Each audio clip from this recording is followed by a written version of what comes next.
So, this happened last week, and it still feels surreal to me. I'm still processing it. But I guess I'll tell you all the story because I need to get it off my chest. It all started when my family invited me out to dinner for a family gathering. Normally, I don't mind paying for dinner. My parents are getting older and don't have as much to spend. And my sister, well, she's never had a problem freeloading. I usually let it slide though. But this time, things were different that we went to this really fancy restaurant. Like, the kind of place where a drink costs more than a week's worth of groceries. At first, I thought, okay, it'll be a nice night. I can afford it, whatever. The restaurant's ambience was great, and I was in a good mood. The waiter comes over and takes our orders. And this is where everything goes downhill. My sister, who's always been a little entitled, starts making jokes about how lucky I am to be the one who has to pay. She says, "You're just the wallet, aren't you? We should have brought a suitcase to stuff all the cash in." Everyone laughs. My parents chuckle too, like it's some kind of inside joke, but I could tell it was more than that. It felt like a jab. A little too pointed. I brush it off, thinking maybe they're just in a playful mood. But then, the orders start coming in. My sister orders the most expensive steak on the menu, with all the sides that cost an arm and a leg. My parents? Same thing. My brother orders some ridiculously priced seafood dish that I'm pretty sure isn't even in season. And I'm sitting there, feeling more and more uncomfortable, watching them rack up the bill like it's nothing. I'm no saint. But I've never seen them go this far before. I mean, they've always been a bit generous when it comes to letting me foot the bill, but this was on another level. Finally, my sister turns to me and says with a grin, "Hey, don't worry about it. You've got this. You're just the wallet, right?" Everyone bursts into laughter again, and for some reason, that was the last straw. I kept my smile on, but something in me snapped. I leaned back in my chair and calmly said, "No problem. I got this." But inside, I was boiling. I didn't say anything more. I just pulled out my phone, made one quick call to my business partner, and then stood up. "Where are you going?" my sister asked. Still laughing. I just looked at her and said, "You'll find out soon enough." And then, I walked out of the restaurant, leaving the sound of their laughter behind me. I knew they'd think I was just being dramatic, but what I had planned next would hit them in a way they wouldn't see coming. About 20 minutes later, my phone rang. It was my sister. "What the hell? Are you coming back?" she snapped, her voice high-pitched with irritation. I let the phone ring for a few seconds before answering. "Did you think I was joking when I said I'd handle it?" "What do you mean, handle it? You just left. You can't leave us with the bill." I stayed calm, my voice cold. "I didn't leave you with the bill. I just called in a favor." "What favor?" She sounded like she was already panicking. "The bill's been taken care of," I said, my eyes narrowing as I smiled. "You should be getting a call from the restaurant soon." At that moment, I could hear my dad's voice in the background, asking, "What's going on?" followed by my mom's concerned muttering that I could barely hold back my grin. "I'll give you a hint. Do you remember the investment opportunity one mentioned a while back?" "What does that have to do with anything?" my sister demanded. "Stop playing games." "It's simple," I said. "I have a business partner who's very familiar with the restaurant's owner. The manager knows exactly who to call if there's an issue with payment." I paused, letting the weight of my words sink in. Then came the silence. "Are you kidding me right now?" my sister's voice cracked. "You called in a favor? Are you seriously trying to ruin our night?" I could hear my mom now, asking what was happening. "It's fine, Mom. They'll sort it out." But my sister wasn't having it. "You've got to be kidding me. This is humiliating. You can't just leave us with the bill. This is a joke, right?" I shrugged even though she couldn't see me. "No joke. Have fun." I hung up, satisfied with the chaos I had just unleashed. I hadn't even driven halfway home when I got another call. This time, it was the restaurant manager. "Hi, is this my name? We've just been notified that you've placed a hold on the payment for your family's dinner. We've had to call them to settle the bill, and it looks like your sister has a very surprised look on her face." I couldn't help but laugh. "Yeah, that sounds about right. Look, we're not trying to cause trouble, but if you want us to release the bill, someone's going to need to pay for the food soon. Otherwise, we'll have to charge a late fee. What would you like us to do?" At that moment, I realized something. My sister was about to learn a lesson she wouldn't forget. "You know what? Let them sort it out," I said, my voice dripping with satisfaction. "Just leave it to them. I'm done." The manager hesitated, but I could hear them nodding. "Understood. Thanks for your cooperation." I hung up the phone and leaned back in my seat, feeling a strange satisfaction wash over me. I wasn't sure exactly how this would unfold, but the ball was now in their court. I didn't expect them to take this lying down, but after years of being the wallet, I felt like it was time they finally realized who was really in control. That I was just about to relax when I saw a text come through on my phone from my brother. Are you serious? You just left us here with this mess. What the hell is wrong with you? I sighed. This was just the beginning. I sat back in my car, watching the notifications on my phone flood in. My brother's text was just the beginning. Soon, I started receiving messages from everyone. Sister, are you seriously going to let us sit here while the manager calls us to pay for this? Mom, what did you do?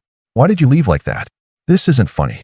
Dad, you've got some nerve doing this to your family. We're all trying to have a nice meal, and you pull this stunt. But it was my sister's message that really made me laugh. Sister, I can't believe you. You've ruined everything. This is embarrassing. You're just going to let us suffer over your stupid little revenge. I wasn't in the mood to explain myself, so I left the texts unread for a while. Instead, I kept driving, heading to a quiet spot to just breathe. I had no regrets. They had all crossed a line, and maybe it was time for them to feel the consequences. About an hour later, my phone buzzed again. This time, it was a call from my sister. Pick up, pick up, pick up. She practically screamed into the phone the moment I answered. Do you realize what you've done? I let her rant for a minute, letting her words swirl in my mind. Yeah, I realize exactly what I've done. You left us to pay for the dinner, and now the restaurant's threatening us with legal action for not paying up, she yelled. This is serious. How could you do this? I could feel the familiar smug satisfaction building in my chest. Isn't it funny how that works? You're not laughing now, are you? She took a deep breath, clearly trying to calm down, but it wasn't working. You have no idea what it's like to be in this situation. We're all stuck, and it's all your fault. Oh, I think I have an idea, I replied, my tone just as cold as hers had been. I've been stuck in this situation where I've had to foot the bill for your entire family's meals for years. It's exhausting. There was a moment of silence. Then my sister, in a quieter voice, said, well, maybe you've been paying too much attention to how much we've been taking and not enough to how much we need help. I felt a flicker of something. Was she actually trying to reason with me? Was she showing some vulnerability? But before I could answer, the floodgates opened again. This isn't fair. You've messed everything up. Everyone is mad at you. You know what? You're not just the wallet anymore. You're the villain. And we won't forget this. I could hear my mom in the background, still trying to talk to the restaurant manager, probably trying to figure out how to smooth things over. I wondered if they'd actually end up paying, or if they'd let this escalate into something worse. You can call me whatever you want, I said, my voice firm. But I'm not the villain here. I've been taking care of this family for years. If you all want to keep taking advantage of me, that's your choice. But don't expect me to just keep letting it happen. There was another long silence before my sister spoke again. I don't know why you're doing this. We're family. We're supposed to help each other out, not make each other suffer. Then maybe you should start helping me out. I shot back. For once. She was quiet for a moment, and for a brief second, I thought she might be reflecting. But then her next words hit me like a punch to the gut. Well, if you think we're just going to let you get away with this, you're wrong. You've made a lot of enemies today. I could practically feel the weight of her anger. It wasn't just about the dinner anymore. This had become something personal. Something bigger. I guess we'll see about that, I said coldly. But don't call me for help again. I've got my own priorities now. I hung up before she could respond. For the first time in a long time, I felt like I'd done something right. I didn't need to explain myself anymore. I thought that would be the end of it. I figured they'd all stew in their frustration, maybe pay the bill reluctantly, and eventually get over it. But it didn't go down that way. The next morning, I woke up to a flood of messages again. This time, there was a different tone. Sister, I'm not talking to you anymore. We're done. Mom, I can't believe you did this to your father and me. After everything we've done for you, this is how you repay us. Dad, you think this is the way families should treat each other? I'm so disappointed in you. I read each message with a sinking feeling, but I stood firm. I had made my choice, and I wasn't backing down. Not this time. But then my phone rang, and I saw my brother's name flash across the screen. I braced myself. Pick up, he said, the moment I answered. Don't hang up. Just hear me out. I crossed my arms, waiting. Go ahead. Look, this is all spiraling out of control, he began. Mom's crying. Dad's about to lose his temper, and now everyone is mad at you. It's like you flipped a switch on them. Why do you have to make things so difficult? My stomach churned. Why do I always have to pick up the slack for everyone? You know, no one asked me if I was okay with paying for everything. No one said thank you for years of doing it. No one even thought about how much I was sacrificing. But now that I've decided to say no, suddenly I'm the villain? He sighed, clearly frustrated. I'm not saying you're the villain, but this isn't the way to handle it. We're a family. Families stick together. You can't just cut us off like this.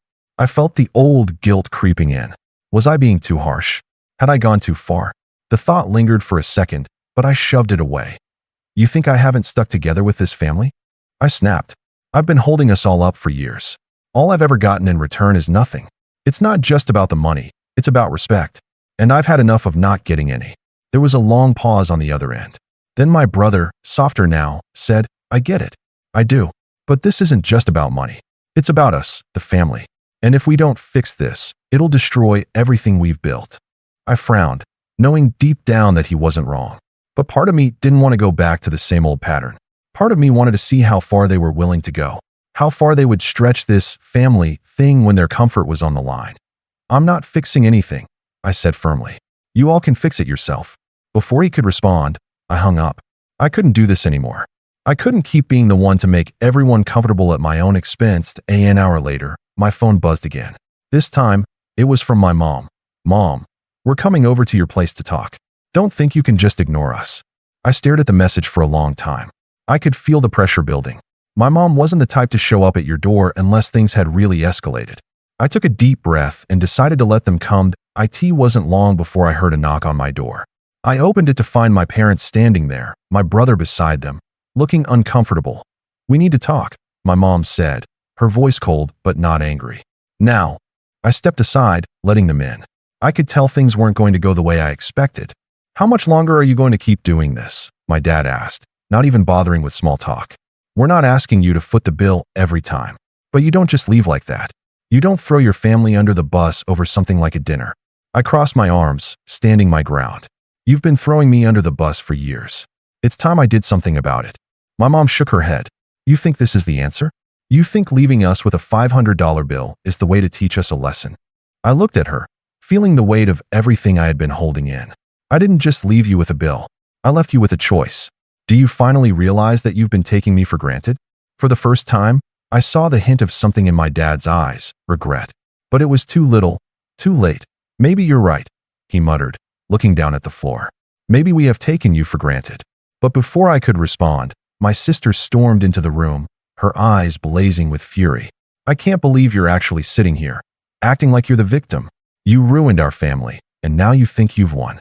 I stood up, preparing myself for whatever was coming next. It wasn't over yet, not by a long shot. My sister's eyes were burning with anger as she stormed into my living room, practically shaking with rage. You've ruined everything. Do you think we don't care? You think this is just some game to you? I took a deep breath, trying to stay calm despite the storm brewing in front of me. I had never seen her like this. She was usually so composed, but now she looked unrecognizable. Ruined? Really? I shot back. Tell me, when did you care about what I went through? Or is that just when it's convenient for you? She took a step closer, her voice rising. You're not above this family. You don't get to act like you're the only one who's been giving. Her words hit harder than I expected, but I wasn't going to back down now. Not after everything that had happened. You think I'm above this family? I laughed bitterly, the sound escaping before I could stop it. You've got it all twisted. I'm the one who's been left holding everything, and I'm done pretending it's okay. My mom and dad were standing in the background, completely silent now, letting the argument unfold. It was like they were watching a train wreck they couldn't stop. I glanced at them for a moment, but my focus was on my sister, who was still fuming in front of me. This is how we're going to do it now, huh? She spat. You just walk away, leave us to clean up your mess? You think we won't come for you? You're dead wrong. My heart skipped a beat. There was a dangerous edge to her words. I couldn't tell if it was desperation or something darker. Maybe both. I'm not running anymore, I said quietly, my voice surprisingly steady. For the first time in a long time, I'm not the one cleaning up everyone else's mess. If you're mad at me, fine. But you've had your chance to do better, and now it's on you. Her nostrils flared. You're going to regret this. I could see the storm clouds gathering behind her eyes, but I didn't care anymore. I was tired of being the scapegoat, tired of being the backup plan. It felt like a weight had been lifted off my shoulders just saying the words out loud. But instead of responding, she turned sharply and walked out of the room. I felt a brief flicker of guilt, but it quickly faded. I wasn't going to let her manipulate me anymore. Not this time. My brother, who had been watching quietly, finally spoke up. Look, This is getting out of hand. No one's winning here, okay? His voice was calm, but I could hear the strain in it. I get why you're upset, but we need to fix this. All of us. Not just you. Not just her. This family. We need to find a way to move past it. But my patience had already run out. How many times have I tried to move past it? How many times have I been the one to fix everything, only for it to fall apart again? My brother opened his mouth to reply, but I didn't give him the chance. It's over, I said firmly. This was my last attempt to keep pretending everything was fine. From now on, I'm doing what's best for me. There was a long, heavy silence that settled over the room. No one said anything for a moment, the tension so thick you could cut it with a knife. Then my mom finally spoke, her voice low and almost broken. We didn't know it had gotten this bad for you. But if this is how you want it, we'll back off. We'll give you space. Her words were soft, but they didn't feel like an apology. It was more like resignation. And I wasn't sure if that made me feel better or worse that I didn't say anything else. There was nothing more to be said. I told them to get out and close the door. A few days passed. It had been quiet since the night I closed the door on my family. No calls, no texts, nothing. At first, I thought maybe it was just them cooling off, but the silence felt more like the calm before the storm. I had no idea how to feel. Part of me was relieved to have some distance, but part of me, deep down, still missed them. The weight of everything that had happened, the years of manipulation and resentment, still hung over me. Then, it all changed. I was sitting at the kitchen table, scrolling through some random articles, when I heard a knock at the door. It was too early for anyone to be visiting, especially them. My pulse quickened, and I stood up to peek through the window blinds, and there they were. My mom, my brother, and my dad standing on the front porch, all looking like they'd been up for hours. My mom was clutching something in her hand, her expression unreadable, but the tension in the air was enough to make my stomach churn. I hesitated. My first instinct was to turn around and pretend I wasn't home, but the second I even thought about it, I felt my phone buzz on the counter. It was a text from my brother. We need to talk. Please come out. I felt a strange mix of guilt and anger flood me. Talk? After everything, I was done with their games, but this wasn't just a random visit. Something was off. Against my better judgment, I opened the door. The moment I stepped outside, I was hit with that familiar, suffocating sense of obligation, that they needed something from me. My brother was the first to speak. Look, I know things got out of hand last time, but we're here because we need to talk. You can't just walk away from us. We're family. I crossed my arms, trying to hide the shaking in my hands. And why should I listen to any of you? After everything you've put me through, you expect me to just, what? Come back into the fold? My mom looked like she wanted to interrupt, but I held up a hand to stop her. I've been the one to clean up all of your messes, pay for everything, fix things that you broke. You've never respected me. You've only treated me like your backup, your wallet. I paused, glaring at each one of them, making sure they knew how serious I was. My dad finally spoke, his voice surprisingly calm, but with that heavy undertone of authority. We've all made mistakes, but this isn't the way to fix things. We're here because we want to work it out. You can't just leave us hanging, and I won't let you. The audacity. They didn't even understand why I was upset. They still thought I was in the wrong. Why Mom took a step forward, holding something in her hand, something wrapped in a cloth. She looked at me with those pleading eyes, the ones she'd used countless times before to guilt me into doing what they wanted. We got this for you, she said softly, unwrapping the cloth. It was an old family photo album. I stared at it, feeling a pang of nostalgia. But that was it. Just a feeling. I wasn't going to let it cloud my judgment again. I wasn't going to fall for their guilt trips.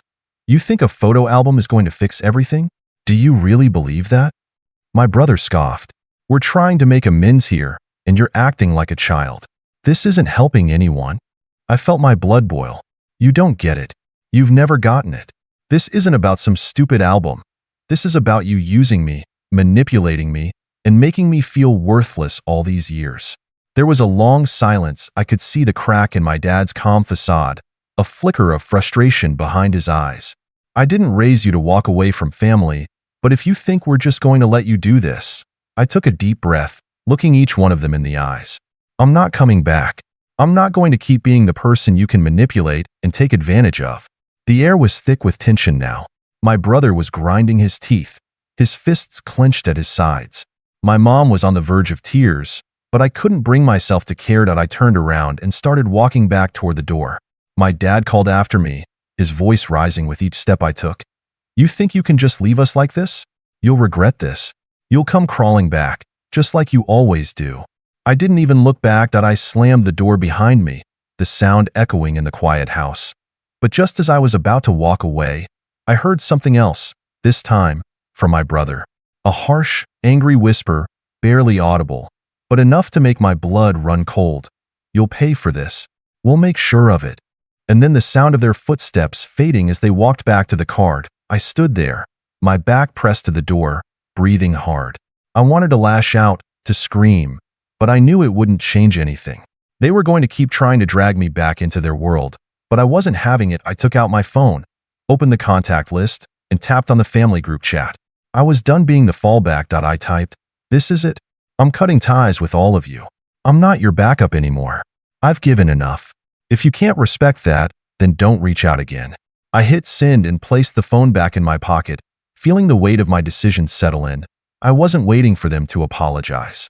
I wasn't waiting for some perfect family reunion that would never come. They could try all they wanted to guilt trip me, to pull me back into their drama.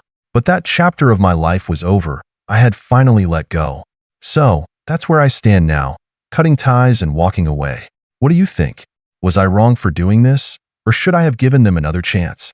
Let me know what you think in the comments below.